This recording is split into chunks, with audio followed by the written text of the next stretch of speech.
Welcome to a collection of nightmares crafted for the quiet hours. This is 13 short horror stories for bedtime, written by Tracy Ray, narrated by Kyle Hester. These tales are meant to be heard in the stillness, when the lights are low and the world outside has grown strangely silent. If you're listening in bed, don't worry. Most of the things that drift through the darkness are harmless. Most of them. Now, settle in, let your breathing slow, and follow me as we descend into our first tale. Feed the birds.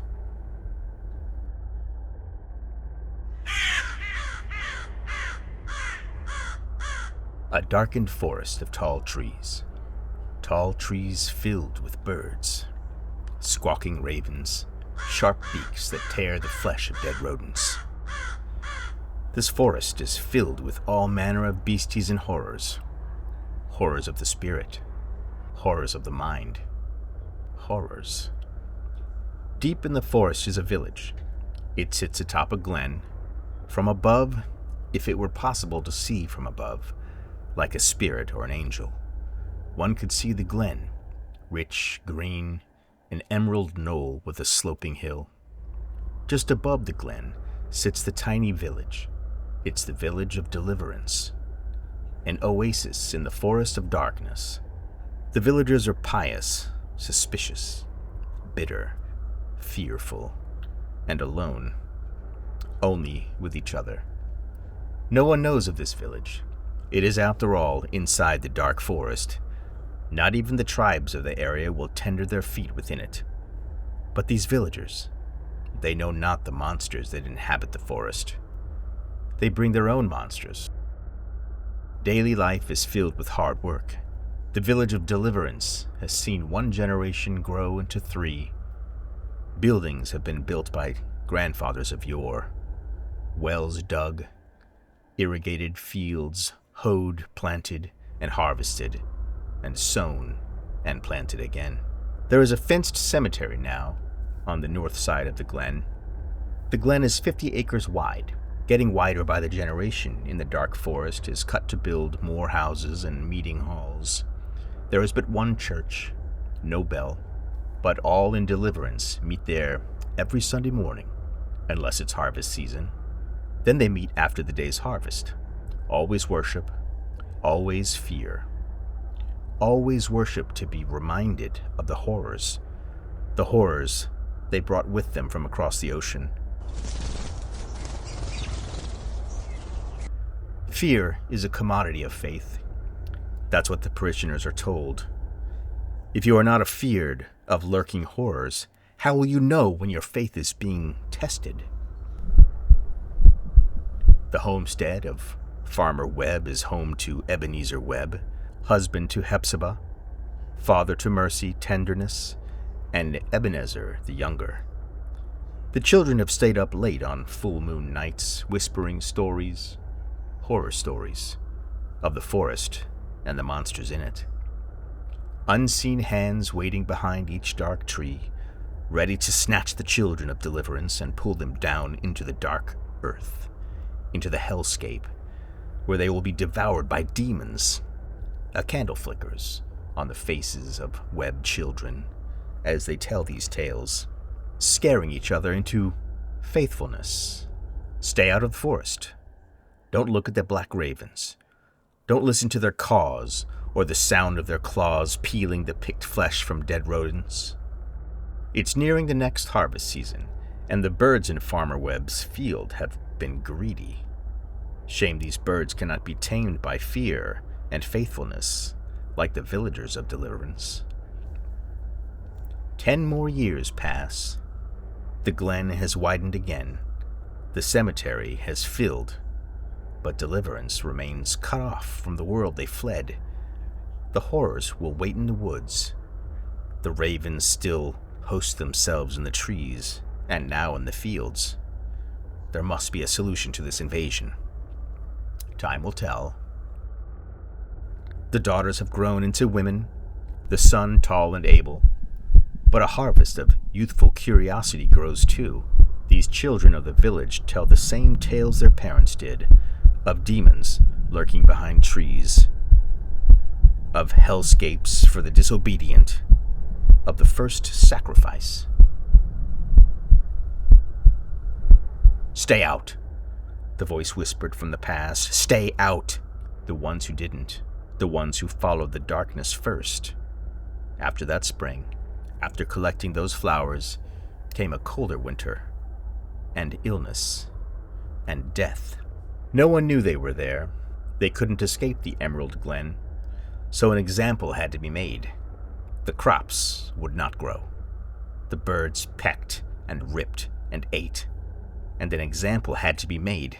But that was a tale to scare children, wasn't it? The scarecrows from then are now just sticks and hay. There were no bones left. The birds picked the flesh clean. They were told, and again, stay out. Stay in the safety of deliverance. The daughters of Farmer Parson, Blessing and Temperance, were held to the fire. They climbed the steps, the stairway to heaven. They begged for mercy, begged for forgiveness. No illness had been caused by them, they exclaimed, but there would be only the first sacrifice. And they swung, and the birds picked the flesh and picked the bones clean.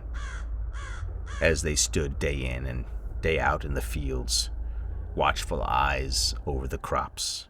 But that was just a tale to keep children minding. The glen stays green. It bursts into bloom every spring. The farmland grows. On a spring day, the daughters of Farmer Webb go flower picking at the edge of the glen. The sun is shining. It casts a warm hue on the edge of the forest, making the trees glow. They aren't dark at all, they say. Swaths of flowers stretch into the forest bathed in golden sunlight.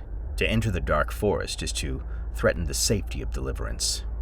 But the girls don't notice the shadows creeping in behind them.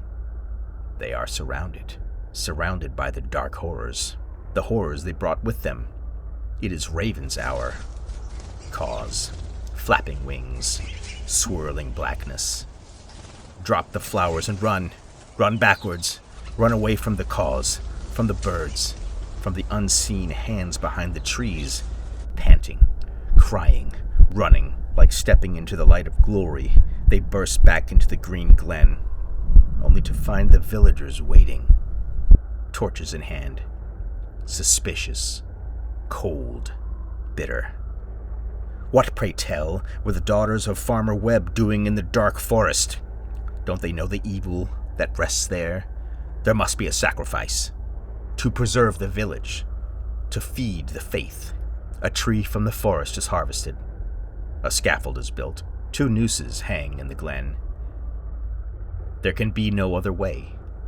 The door opened by mercy and tenderness must be closed, lest the horrors from across the sea come in. The sacrifices are made.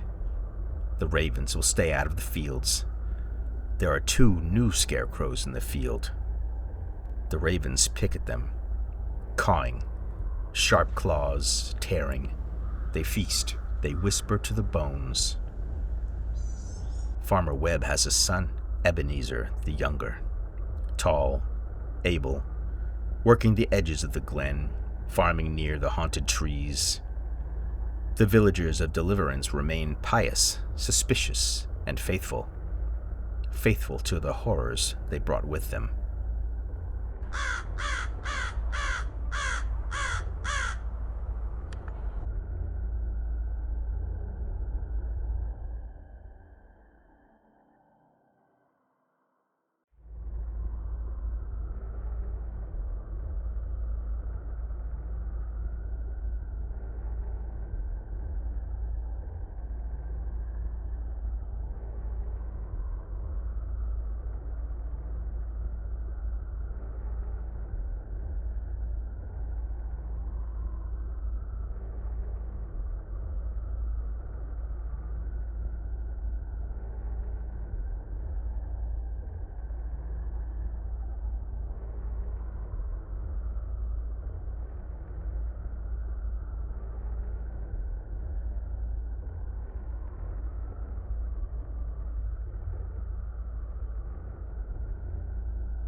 This has been the first story in 13 short horror stories for bedtime.